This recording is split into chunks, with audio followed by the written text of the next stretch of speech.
As discussed in the last video, chapters 6 through 9 unfold the chief crisis of the Silmarillion: Melkor's theft of the Silmarils and the pursuit of Feanor and the Noldor elves.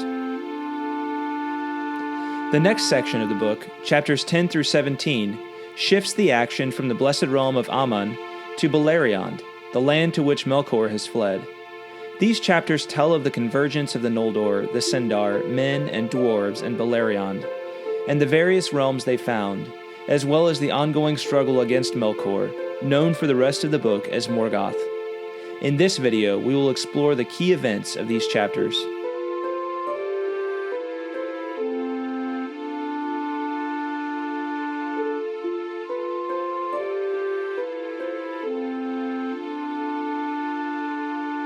The Noldor, led by Feanor, have re-entered Beleriand in pursuit of Morgoth and the Silmarils.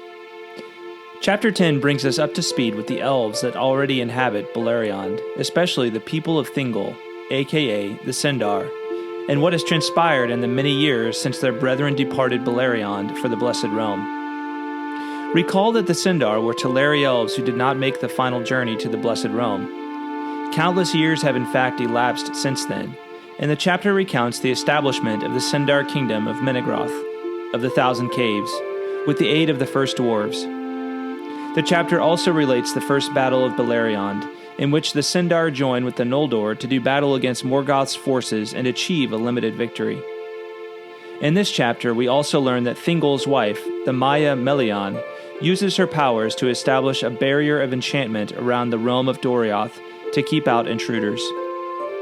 Chapter 10 reminds us that a civilization of elves has been flourishing all the while in Beleriand, even before Melkor returns and the Noldor arrive.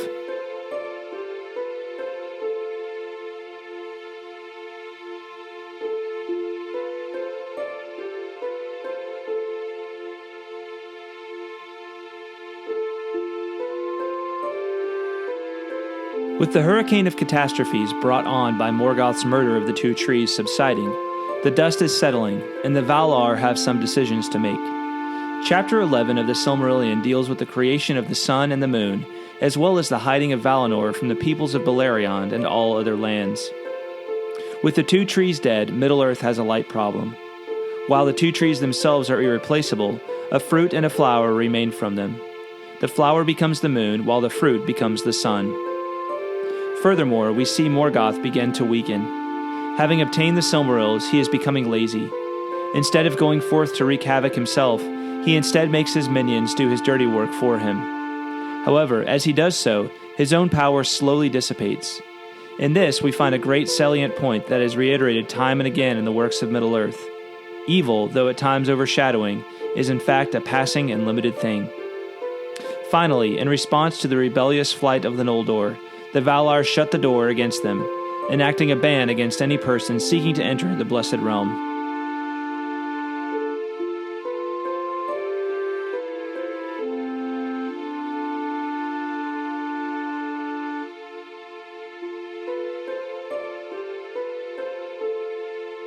Up until this point, the race of men have not been present in the stories of Middle-earth.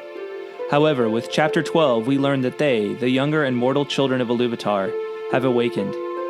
It's interesting to note that while the elves awoke under Varda's star-illuminated night skies, men awakened from the newly kindled light of the sun. Furthermore, we learn that some of these men are drawn into the region of Beleriand by the rising of the sun, and that the elves view them with suspicion and distrust. Lastly, we learn that the ultimate fate of men is known only to Iluvatar, for it was not composed in the music of the Ainur.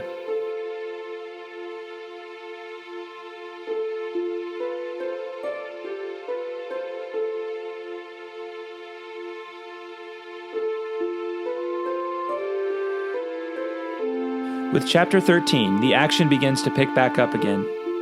With the return of the Noldor to Beleriand, Feanor wastes no time in seeking out the realm of Morgoth. However, he is attacked by Balrogs and dies, cursing Morgoth and reconfirming his fatal oath for his sons. Feanor's eldest son, Medros, is captured by Morgoth and hung by his wrist from the mountainside of Thangorodrim, the mountain wall surrounding Morgoth's fortress of Angband, though he is rescued by Fingon, the son of Fingolfin. In gratitude, Medros forfeits his right to the throne of the Noldor to Fingolfin, who becomes the new High King. Meanwhile, Thingol views the Noldor with suspicion and warns them against entering his realms without leave. All the while, Manwë establishes his own watch upon Beleriand by sending Thorondor, the King of the Eagles, to aid the Noldor. Also in Chapter 13, we learn of the founding of Nargothrond by Finrod, another Noldoran prince. The chapter ends with the Third Battle of Beleriand, wherein Morgoth floods Beleriand with orcs, only to have them beaten back.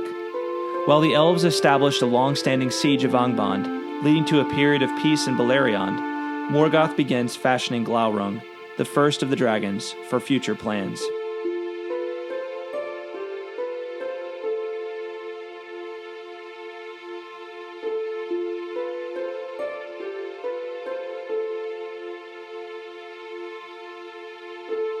Chapter 14 is focused almost entirely on geography. As such, it probably would have been better as an appendix to the book. It explains the various regions of Beleriand and the kingdoms and peoples established therein.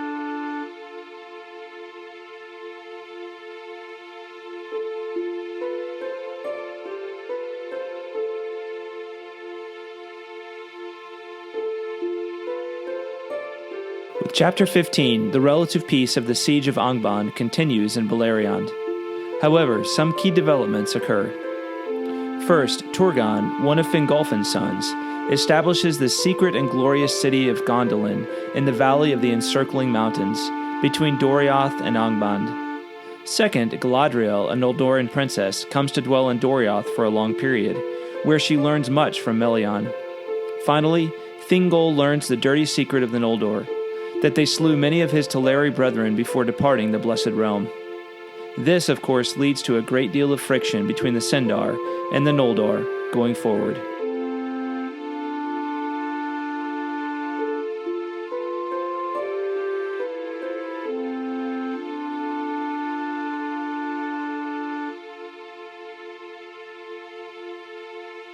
Chapter 16 represents a shift in the style of the Silmarillion. While we had previously been dealing in something like a chronicle of the various elves in Beleriand, with this chapter the scope becomes much narrower, and we focus in on the story of Aredhel, the sister of Turgon, and on the hidden city of Gondolin. Of Maeglin is one of the book's first chapters that really works well as a tale unto itself, although it of course bears significant relation to the rest of the Silmarillion. It concerns Aredhel, the sister of Turgon, who gets lost on a journey away from Gondolin, and is rescued by Eol, a dark elf that has forsaken Doriath for a solitary existence in the woods to the northwest. Aredhel dwells with Eol for a time, and conceives a son by him, Maeglin. The rest of the chapter concerns the family's return to Gondolin, and the fate of Eol.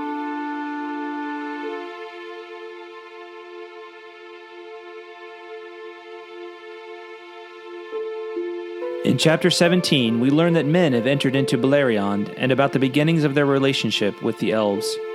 Furthermore, we learn that some men become Edain, elf friends, and join with them in their struggle against Morgoth.